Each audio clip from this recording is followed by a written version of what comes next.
welcome to the Janelle King Show. I am Janelle King, and this is Extra 106.3, and we are in for a treat because, here's the thing. When I decided to do my candidate series, I determined that I wanted to do or have conversations with people that's not just on the Republican side, not just on the Democrat side, but I want people in the middle and both and all in between. And some people were like, well, why? Why are you interviewing Democrats? And I just thought to myself, because we're in America. This is what America is. If you don't have disagreement, you don't have a country. So I'm going to continue on, and I am so excited to have this conversation with Representative, well, actually it's Senator or former Senator, right? We'll get into all of that. Valencia Stovall, who has done so much in the state of Georgia. And so we're going to just dive straight in because I have a lot of questions and I don't want to take up of her time. So Representative, thank you so much and welcome to the show. Thank you so much, Janelle, for having me. And I'm excited about this interview as well.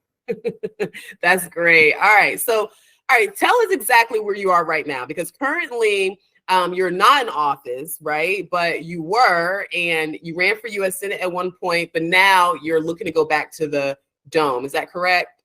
That's correct. So I left office, retired in 2020, and then I was in the jungle race for the U.S. Senate.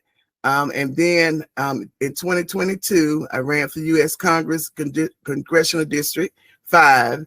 And now I thought that was it until the current senator decided to retire.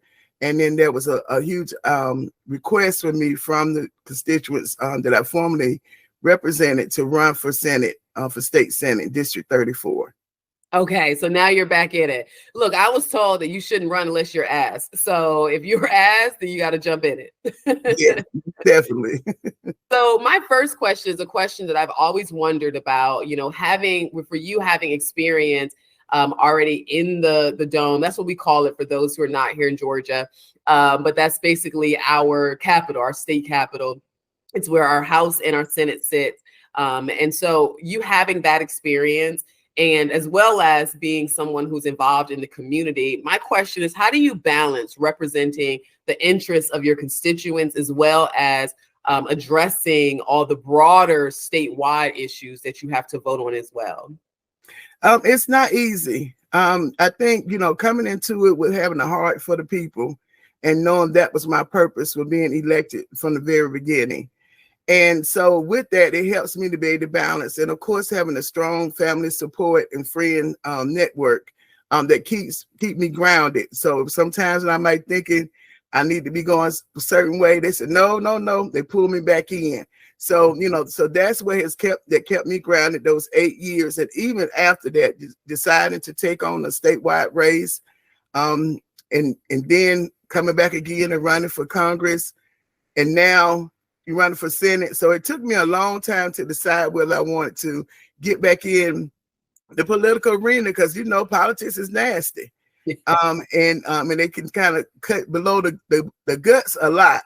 And you have to be strong, with it. But because I have been very successful as a state representative and being able to balance the issues that were going on in Clayton, that was the area I represented, and then being able to look, statewide and being able to, I was able to work across the aisle. So they helped a whole lot with me helping to understanding other people's point of view. So I knew how, my district was, but then I wanted to know the broader picture so that I can be able to best represent my constituents. And even when I'm voting for statewide issues that that's going to affect my district, but other people that live in the state of Georgia. Absolutely. Okay, so let's go back a little bit. But prior to running for office or any of that, where are you from? Are you from Georgia? And what was life like when you were younger? You were a young girl just growing up. I'm a native of Atlanta, so I am a Georgia peach originally. Both my parents are from Atlanta. I grew up on the southeast side of Atlanta. My dad was very, very active in the community. He's 83 now. He's still active, but of course not as active as he was. But following him around, my mom and dad started a small promotional printing business. And so my sisters and I grew up working in that particular business. So learning, up front about small business development and being able to have things on your own, and you have to work for what what you want to see happen. And then because my dad was active in the community, we were able to pick up on the community side, which was the service side that we continue to do. And even for the work that my dad has done in Atlanta, in the south side of Atlanta, he actually has a bridge named after him on 7585 at University Avenue. It says the Valencia Stovall Bridge. And so, being around him at a young age, he got involved, of course, with politics as well. He was instrumental with the late Mayor Maynard Jackson, the first African-American mayor of Atlanta and of any southern city, with his whole political campaign, the first time he ran and the subsequent time that he served as mayor. And so that's actually where I got my platform tagline, the book, and the ballot, is from, being able to hear him talk about and his community at heart for the service for the people of Atlanta.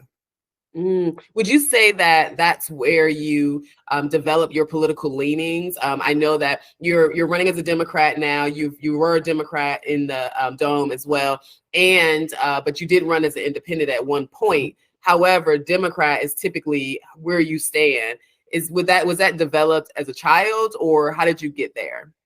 Yeah, it was developed as a child. My dad, of course, was instrumental in the Fulton County Young Democrats, actually helped to start the Fulton County Young Democrats. So, being in a household, always Democrat leaning, but still being able to have an independent voice, because sometimes even when it comes down to some issues that may be really more conservative, that you have to decide on. So being able to have that balance as a child helped me to be, when I got to the Capitol, and even some of the people that were actually elected, my colleagues, were people that my dad had helped in the campaign, and I had even campaigned for as well. So, so I wasn't going down as a total stranger. So there were some people I knew and that knew the work of my dad. And like they said, the apple don't fall far from the tree. So you, so as we stated, you're currently running as a Democrat, but I do want to talk about you deciding to run as an independent for the U.S. Senate race. What was the quote? Thank you so much for joining the show. Please remember to like, share, comment, and subscribe. And don't forget to hit that notification bell so you'll be notified every time I upload new content. Now back to the discussion. The straw, I guess, that broke the camel's back, or why did you choose to run as an independent during that race? Yeah, so serving 8 years down at the Dome as a Democrat, and always having a independent mind when I'm speaking and thinking as well. And there were some issues, especially around education and school choice, that I stood very, very firm on, and I wasn't going to back down from that. And of course, traditionally, the Democratic Party is against any kind of school choice when it comes down to what they say public funding and private education, which is a whole nother conversation by itself. And because I always stood firm on that, that caused a lot of discourse within our Democratic Party, the caucus down at the Capitol. And so constantly ostracizing me, not supporting a lot of the bills that I would introduce. So I just got to the point where I was like, you know what, I'm going to continue to, to fight for the people, and because you're talking about, when you look at parties, there are huge, and a lot of mechanics that goes into it. So a lot of inner working from the ground and behind doors and all of that. And so I knew one person could not go in and change a lot of the processes that have been in place for many, many years. And so I said, okay, since I'm running for U.S. Senate, and it is a special election, which means by state law, I didn't have to go and get any signatures. I said, you know what, I'm going to try it. I'm going to, announce that I'm going to be an independent, and I'm going to run. But my issues and my stance never changed.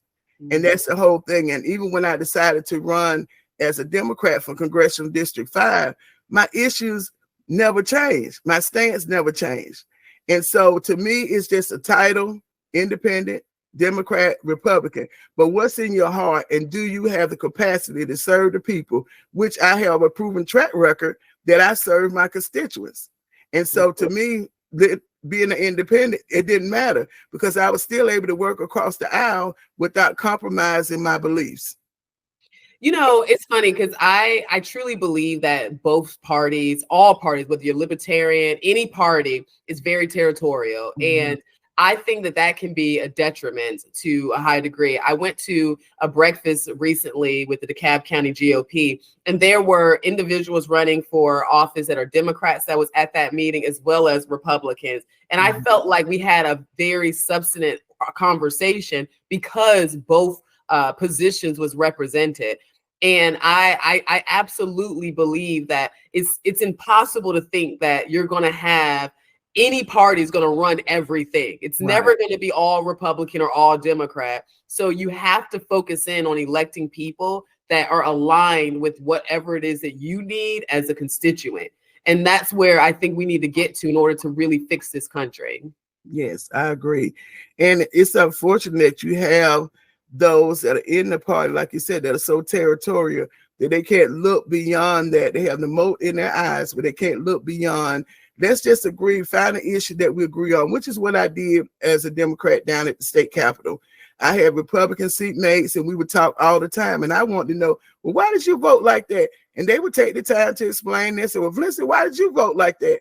I would take the time to explain. And then we came to a consensus. Okay, some things we just not going to agree on, but those things that we can agree on, let's work. And then we build a relationship. Then when I may disagree with you, it's not nothing you taking personal. It's just, okay, she has to stand that way because of the people that she represents. And so, and I think that's what we need to get to, starting here in Georgia and then spreading national. Let's look at the areas we can agree on. And then those areas we can't, we don't have to touch them right now, but eventually we'll be able to get to them because we'll be able to have a conversation. Right. No, I agree with you on that 100%. Now you ran against Democrat during the U.S. Senate race. It was Democrat Raphael Warnock. There was a Republican incumbent, Senator Kelly Loeffler, and then it was you who was running as independent. I know there were other people as well, but those were the two that became the front runners. That being said, what set your platform apart from the Democrat or the Republican during that race? It was kind of what we're talking about now. I was able to see both lenses and understand both lenses and work towards a solution. And also then have had experience as a state legislator, although Senator Loeffler had been in the Senate for a little while, but neither one of them had as much experience as that I had, you know, running as a former state legislator. And I believe I was the only one that was a former state legislator that was in the race. Yeah, I think so. Okay, all right, that makes sense. So let's get into policy.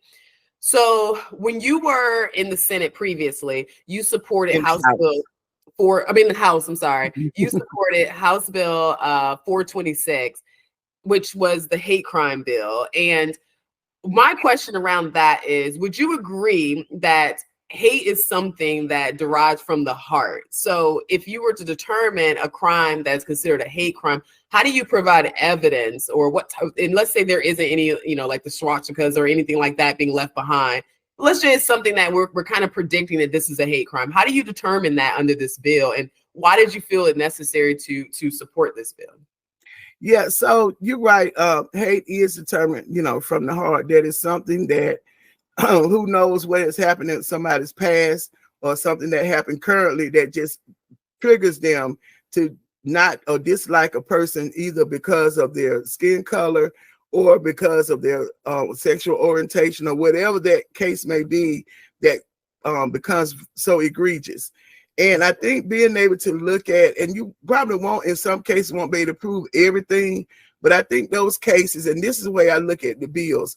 I don't look at the bills that I vote for as 100% because nothing is 100% because we're all human. And so I look at what is the intent of the bill, and then do I look at it as that the more overwhelming outcome is going to be more positive than the overwhelming negative part that comes from the bill. And so every bill that I look at, that's my viewpoint of how I look at it. I don't know how anybody else does it, but that's how I do it. And so because of that, I looked at if someone, has an egregious dislike for a person and commits a crime against that person, what do we have in place to be able to make sure that victim feels that justice has been served with them when it comes down to that bill? And so that was the basis of me agreeing to the bill. Like I said, I don't agree. I don't know anybody that agrees 100% with a bill. Even sometimes you as the author of the bill may not agree 100%. Of course, you're not going to say that. Right. But that's the way I look at all the legislation when I'm viewing it. Okay. So continuing the conversation around policy, I want to get into your race. There's something that I noticed on your website that actually made me really excited because, and I can now hearing your story about your father, I think it all makes sense. You have your platform items on your website. And I thought that is so fabulous because we're not seeing that. A lot of times you go to websites and you just see what everyone's mad about, but you don't hear what are you trying to do? What do you want to do? So I want to get into your upcoming race. First, can you talk a little bit about the race, your district? What is it comprised of? And then what are some of the most challenging or pressing issues that your constituents will be facing that you will have to address? So this Senate 34 district takes in Clayton, a majority of Clayton, like almost half, not exactly half, and then the top half of Fayette County. And so you have two, and it is a challenge because you have two different counties. When you look at economic status, education status, they're kind of two different areas. And so you have to be able to have a balance. And what I always do is I look at what are the positive things that are in the county and where can we build from there? Because I think once you look at solution-driven policies, then everything else, to me, will fall into line. So this district is about 197,000 people that makes up the district. It is majority Black district, majority Democratic district as well.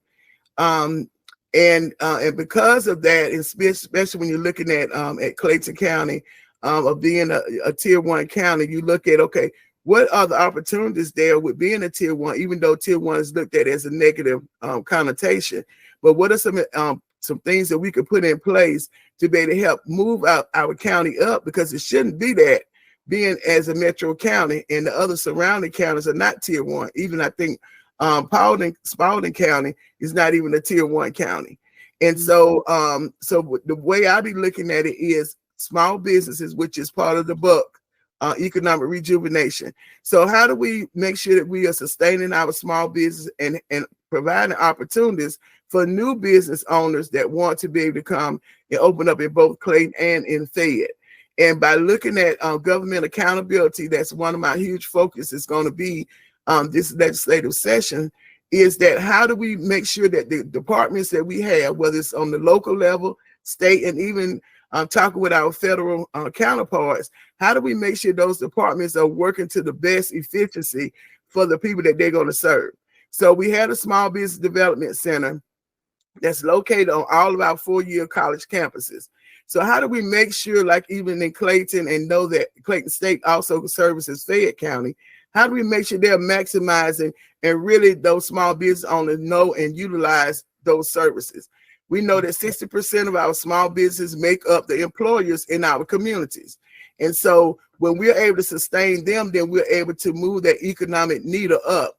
And all the other issues when it comes to housing, a lot of times people don't make enough money to be able to afford the housing. Healthcare, that's a whole nother conversation when it comes to healthcare. And so when you're looking at that, and even with education, people move into areas where they believe they have the best education system. And because of that, that's what takes the values of the homes up. That's what takes the amenities and the quality of the amenities increase. It's all because of that education foundation. And that's the other reason why I always have been a strong proponent about education foundation, is because that's what drives our community. So I'll be doing a lot when it comes to apprenticeship programs for our young people in school, and then adults.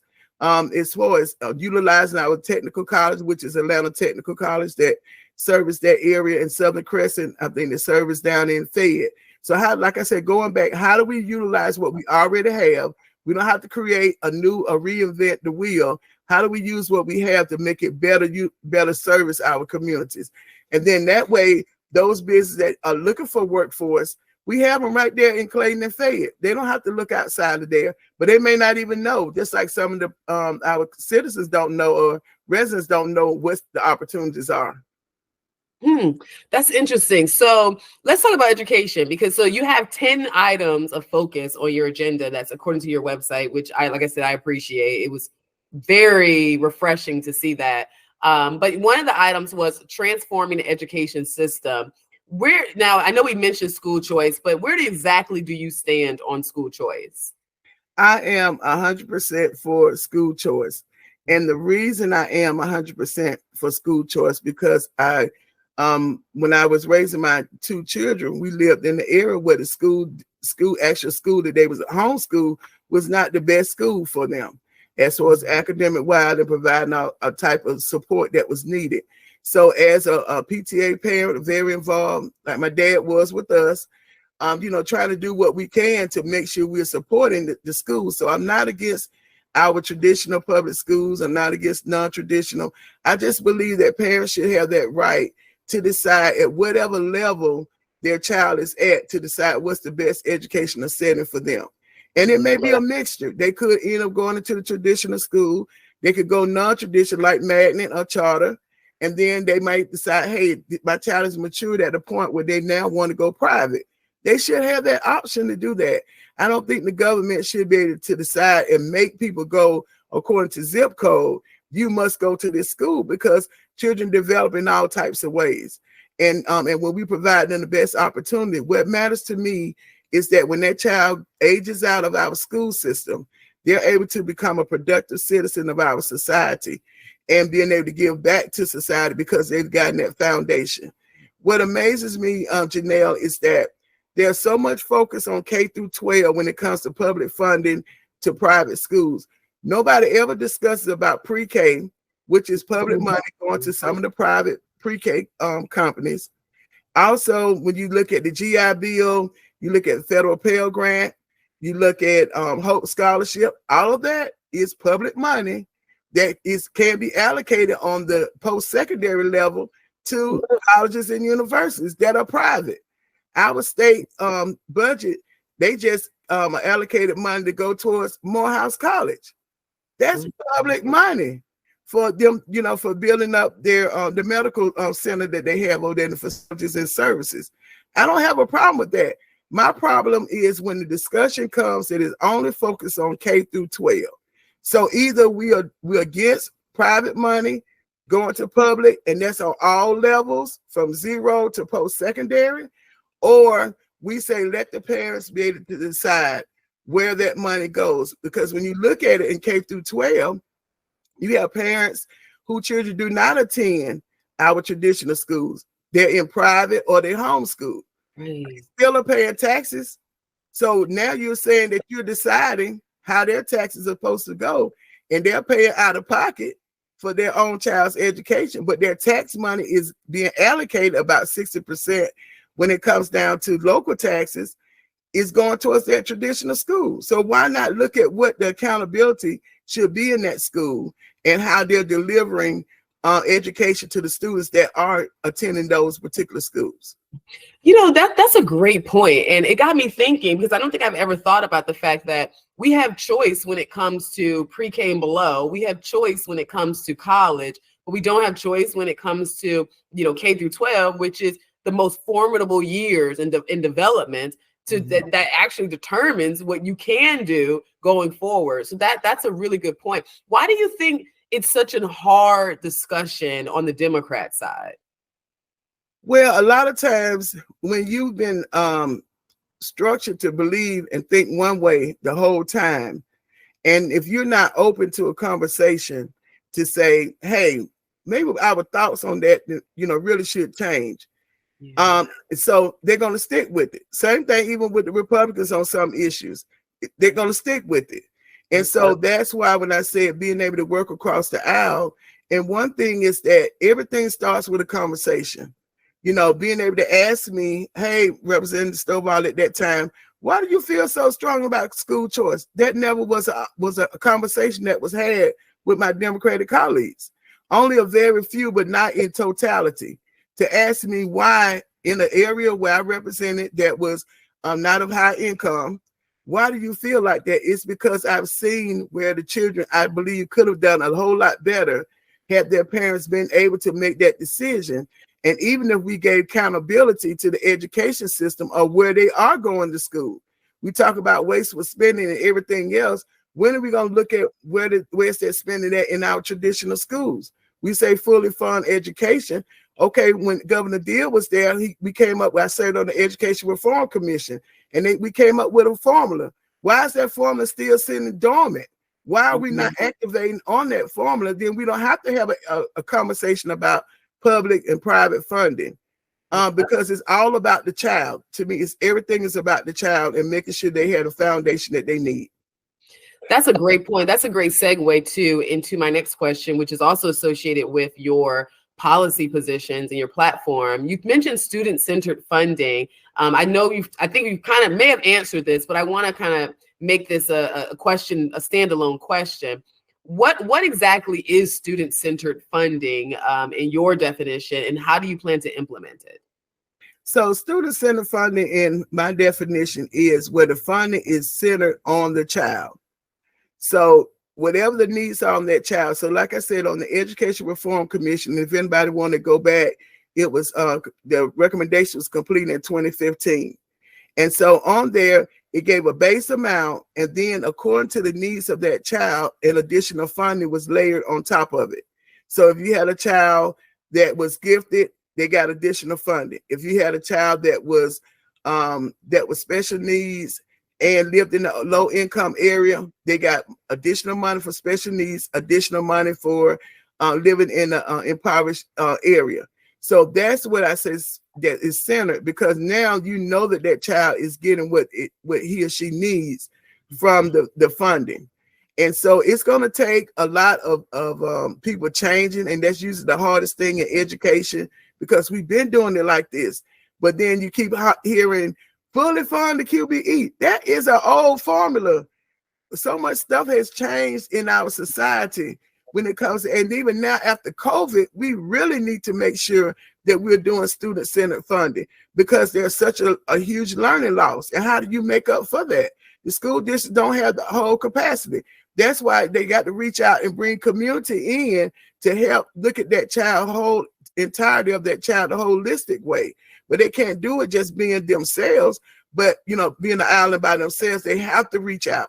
And when you see those communities, those schools that have learned how to reach out to the community, to the businesses, to the nonprofits, and bring them in, you've seen differences in the performances of those kids, and not just academic performance, but also social responsibility type of performance with those children. They're happier. They're happy to come to school. And that's what children, it should look like. And so you asked about, what things I would continue to push and ask my colleagues, where are we on this funding formula? Why can't we pull it out of the closet, dust it off, and see what other things we need to add to it? You have great people who worked on this formula for a long period of time, and they understand how it needs to work. And so we just need to come together to make sure that we dust it off. Just like we talked about the state income tax being changed, that we are looking at having a consumption tax. I think that was one of the questions I think I saw on the Republican ballot was about a consumption tax. Do you want state income or consumption tax? And so if we're looking at that, why not? We're not looking at education that takes up almost 55 to 58% of our state budget is going towards education. Right. No, that's a great point. That's a great point. Okay, so for the sake of time, I'm going to move on to another topic because I can talk about education all day too. You also are focusing on supporting small business growth. And one of the things you state on your platform is support the reform and innovation of financial services. Can you provide examples of some of those specific financial services you would like to reform or support, and how would they actually promote business growth? Okay, so if you take the example that happened during COVID, and I like to I always like to kind of go back to talking about COVID, because that was a point in all of our lifetime that we never saw before. But rules and policies that we thought could never be changed, all of a sudden they were changed. And it was more openness when it came down to small businesses. So even when you look at the EIDL loan, the PPP loan, and all of, even though there were some people that took advantage, over advantage of it, but the ones that really were able to benefit off of it were able to sustain their business during that time where they were no longer being able to have business to come through on a profit level. So when I talk about looking at our financial services, are we really being able to utilize the best when it comes down to our small business and helping them sustain themselves? So I go back to the Small Business Development Center. They offer great classes for small business owners. You have the Chamber of Commerce across the state that offer, great services. So how do we maximize on that, being that SBA? Thank you so much for joining the show. Please remember to like, share, comment, and subscribe. And don't forget to hit that notification bell so you'll be notified every time I upload new content. Now back to the discussion. It is a federally funded program that is allowed, like I said, on the different campuses. And so when you look at the services for financial services, really being able to help those small businesses, don't just let them come in and say, okay, you need to make sure this is done with your finances. How do we go a step further by holding their hands and say, we're going to walk you through the process? Because if you walk them through the process, then later on, you don't have to worry about getting into trouble because you have walked them through the process. And now with so many, what we call gig workers, so many creative minds, how do we make sure that they're getting the support that they need? Because a lot of them missed out on being able to get the PPP loan, the ones who were honest, because they did not have their paperwork in order. So how do we have that? We look at government contracting on the state, on the local, the state and federal level. Are our small business really being able to compete and know about those contracts that are available, that long-standing contracts that can help sustain a community? So that's when I talk about those finances. Looking at the bank, that there's a money that banks that are in certain communities have to reinvest back in. The community reinvestment money.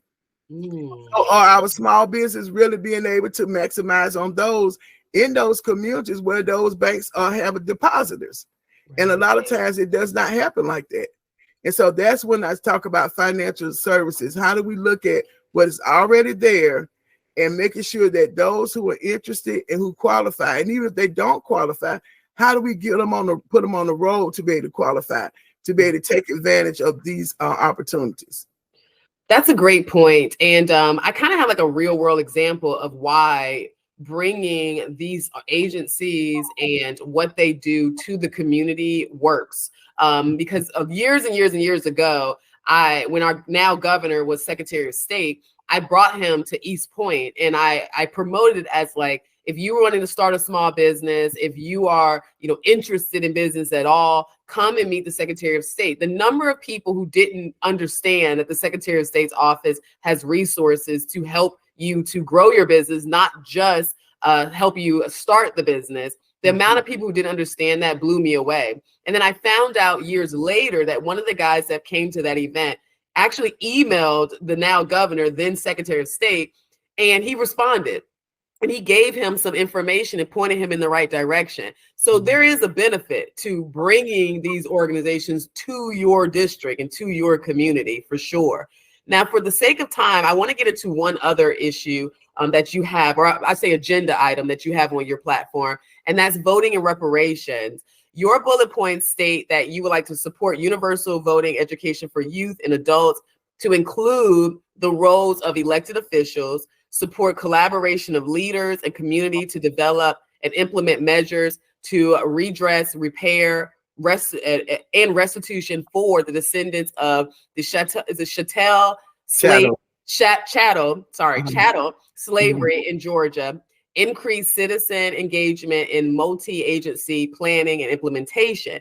Now, when we hear reparations, we immediately go to cutting a check, but I didn't hear any mention of like financial support, which I'm actually not opposed to. But What does universal voting education entail, and how would that be implemented effectively?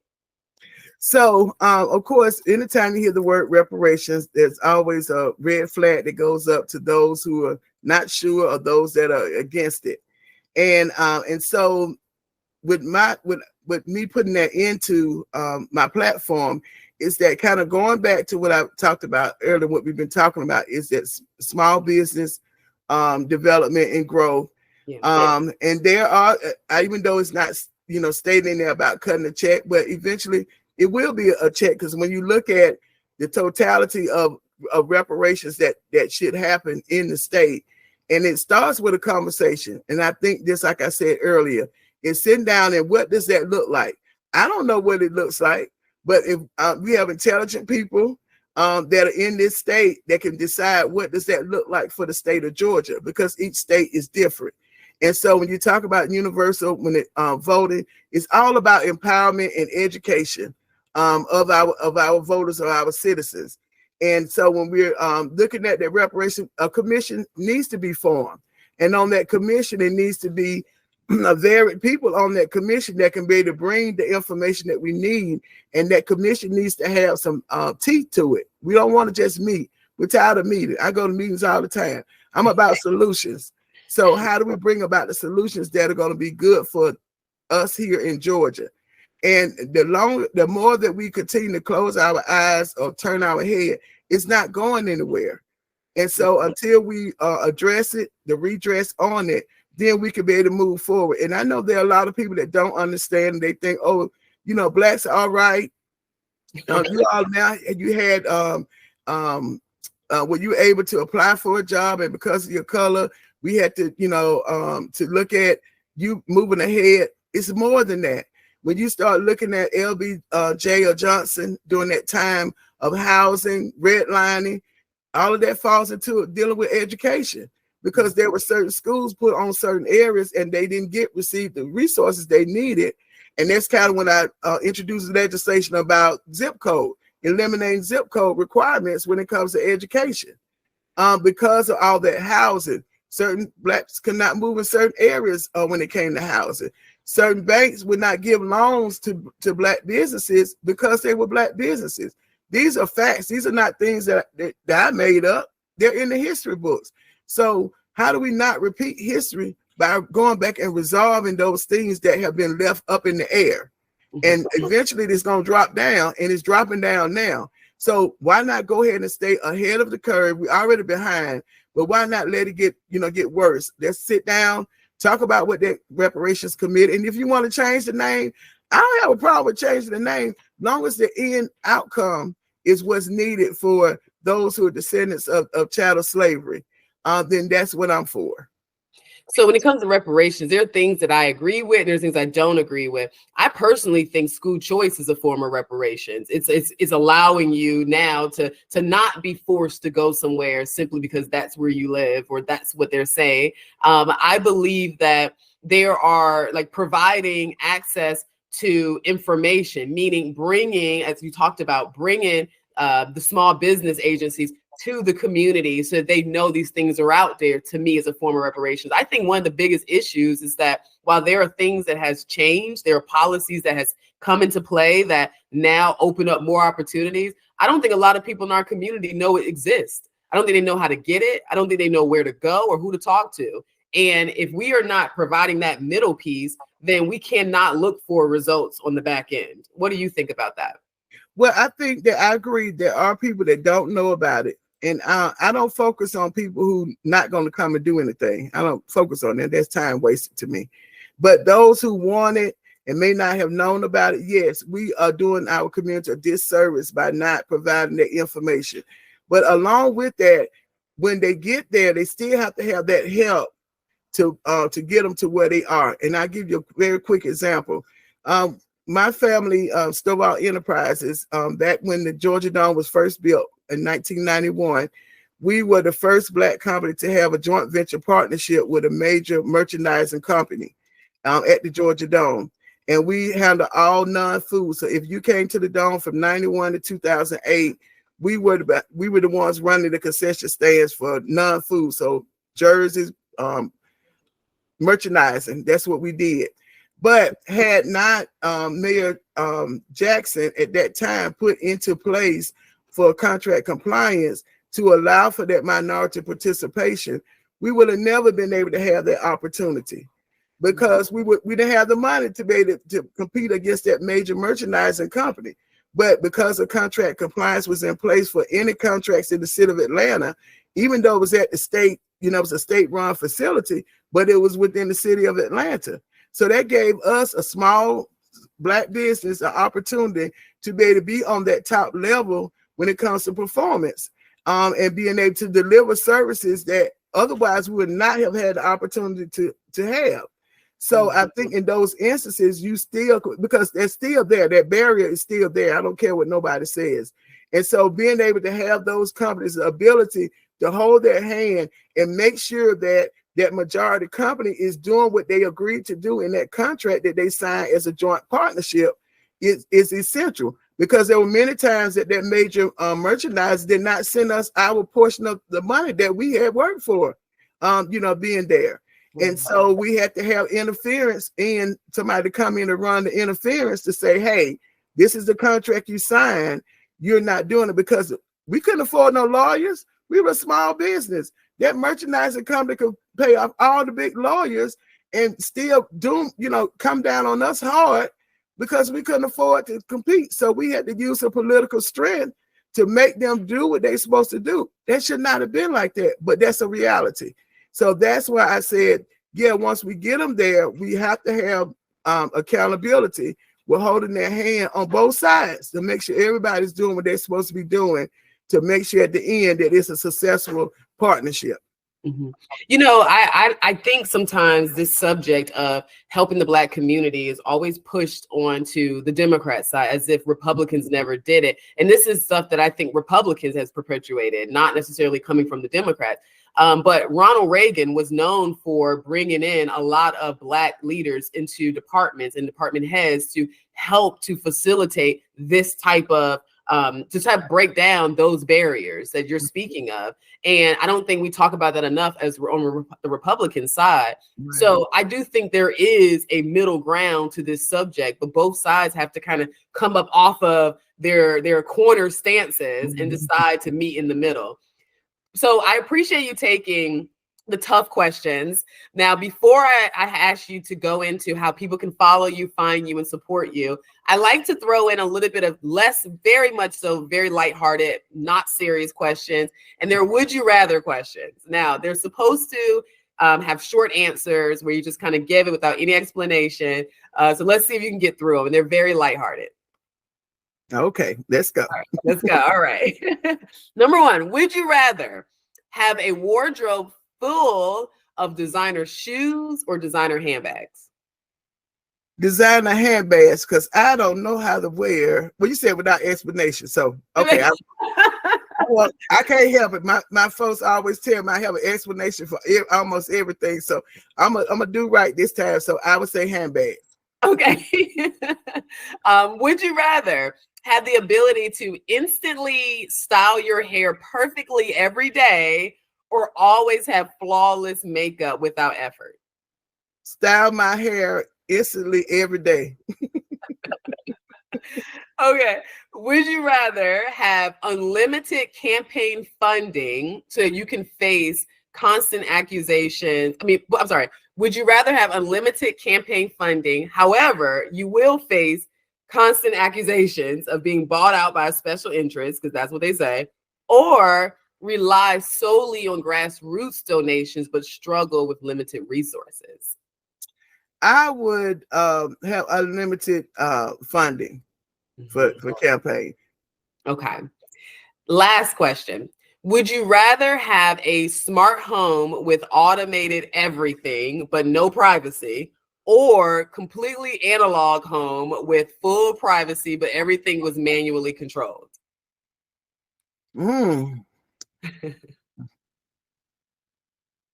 I don't know about that manual control. I would say the first one. Automate it. Thank you so much for participating in that segment of the show. I always like that. I think our listeners love it because it just allows you to see the fun side of candidates because we're not always super serious. Now, that being said, as we're closing, please share how people can find you, how they can support you, and any closing response that you would like to have to those who are watching. Yeah, thank you again, Janelle. I really enjoyed this segment and being able to express my viewpoint, for my campaign and even my past choices. So you all can find me at ghostovall.com. I'm on social media platforms, Facebook at Valencia Stovall GA, on Twitter, Instagram, and LinkedIn at Valencia Stovall. Leadership matters, and it matters at the state capitol. And having someone that's bold, accessible, and have proven in the past of being able to get things done. I brought $45 million to Clayton County because of the loss of the jet fuel taxes. I've been able to make sure that Atlanta Clayton Farmers Market recognizes that it does sit in Clayton. That was something that was very huge for us, as I sat as the chair of the House Study Committee for the revitalization of the state farmers market. Also being able to recognize our Georgia single parents every year, March the 21st, which is my second piece of legislation that I authored and was able to get passed. Being able to author and co-author over 24 bills that are actually signed into law, being as a Democrat in a Republican-controlled legislature means a lot. That means that I already have the proven track record to be able to work across the aisles, hosting the Educate Georgia Summit for 3 years, bringing over 1,000 people together to talk about the future of education in Georgia. So if you want someone who is committed to the people, has a proven track record, then remember Stovall, that's all. I appreciate you sharing that. I thoroughly enjoyed this conversation. I heard a lot of great ideas. I really hope we can have more of these conversations as we continue. I would love to bring you back later on to talk about, your race, considering that I'm hoping you'll be in the general. So yes. We are excited to have you back, but I really want to have more of these conversations. There's a way to fix some of these problems. And I think that it's going to start with us being in the political arena, me on the Republican side, you on the Democrat side, coming together and saying, this is what the people want. So thank you so much. All right, thank you.